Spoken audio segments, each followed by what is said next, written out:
But I want to play this clip that we didn't play before. We only played a little bit of the torture, but this is really what explains what goes on out in Saudi Arabia. And again, it is just disgusting to me the way they treated this guy. And just totally and completely inhumane, totally and completely disgusting. The fact that this guy is enjoying what's going on. And apparently it was like a $5,000 wheat grain deal. Now, I hope to the majority of the listeners out there, human life is worth more than $5,000. I sincerely hope that. I would expect that. However, maybe it's not. Maybe 5Gs, it's okay to just torture somebody ridiculously. All right, we got the clip. Let's hit it.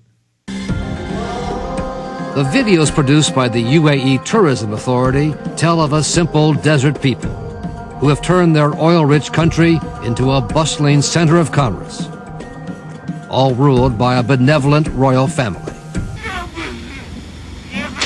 But this video, smuggled out of the UAE, tells a much different story about the royal family and its failure to take action against one of its own, caught on tape in what can only be described as sadistic torture. Just the first few seconds of the 45-minute tape are damning enough, and it gets worse.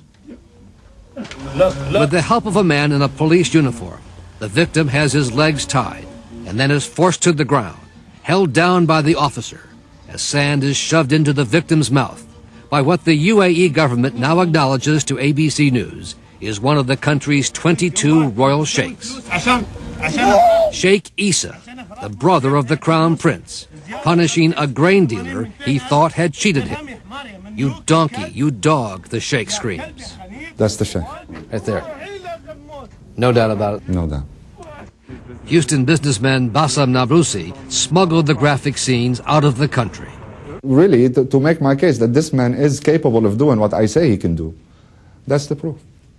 Nablusi worked for and with Sheikh Isa for more than a dozen years. The sheikh is not part of the UAE government, but when he came to Houston for weeks at a time, he stayed in the presidential suite at the Four Seasons Hotel and often had a police motorcade.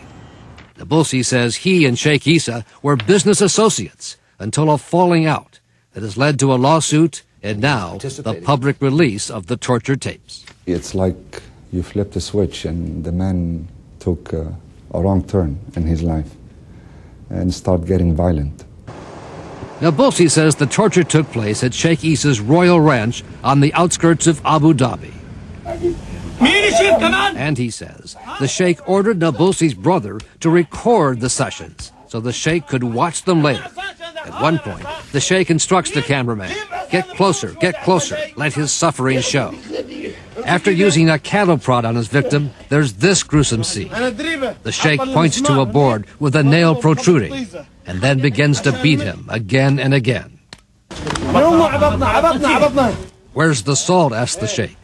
Salt poured into the wounds in the middle of the desert at night, tortured by a member of the royal family, held down by men in uniform over a missing load of grain worth about $5,000. There are worse scenes so horrific we can't show them on television. It's absolutely revolting, and I must say I find it a great shame.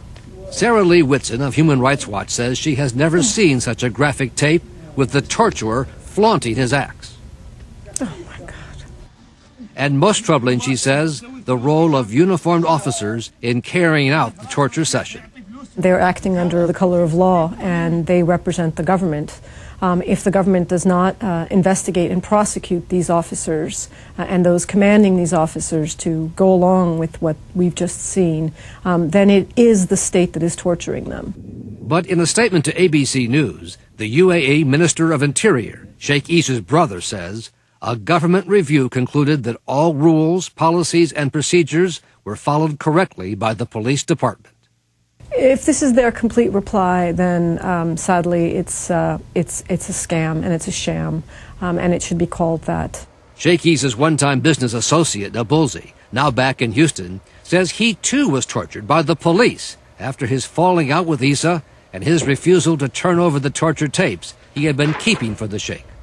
When I said I destroyed them, he said, "Did the sheikh watch you destroy them?" And I said, "No." he says, well, we have a problem. In his lawsuit, Nabulsi says he was arrested on trumped-up charges, confined to a small cell for 3 months at the El Wathba prison. They would stick a finger up his anus and say, "This is from Sheikh Issa. Are you going to give us the tapes?" They would keep him from sleeping, deny him his medications, tell him that they were going to rape his wife, kill his child, made him pose naked while they took pictures. In its statement, the UAE says Nabulsi, quote, was in no way mistreated during his incarceration. There's no record the U.S. government ever protested Nabulsi's treatment to the UAE, even during the state visit last year by Sheikh Issa's brother, the Crown Prince, to President Bush at Camp David. This is awful. This is terrible. We showed the tape to Congressman James McGovern, co-chairman of the House Human Rights Commission. He says the U.S. government must get involved. Granted that they're strategically located in a key part of the world, but it's hard to imagine that we're just kind of going on with business as usual when this kind of stuff happens. And my guess, this is just the tip of the iceberg. After first being accused of trafficking narcotics, Nabulsi was convicted by a UAE court of illegal possession of medicine prescribed by his doctor in the U.S. The whole government is all brothers. What can you do? The tape ends with what appears to be attempted murder. The victim is left semi-conscious as Sheikh Issa drives over him back and forth with his Mercedes SUV. Incredibly, Nabulsi says the grain dealer survived, but spent months in the hospital recovering from internal injuries. To date, there has been no police action taken against Sheikh Issa, whose brother, the chief of police, opened and then closed an official investigation. Coming to America. That the UAE government yeah! must act. See, that's how they want to treat you. That's how this government would love to be able to outwardly treat its people. Believe it.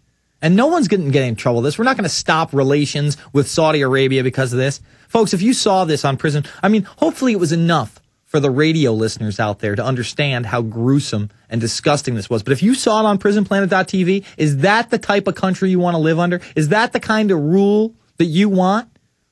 We're only a few short steps away. Constitution and Bill of Rights are out the window.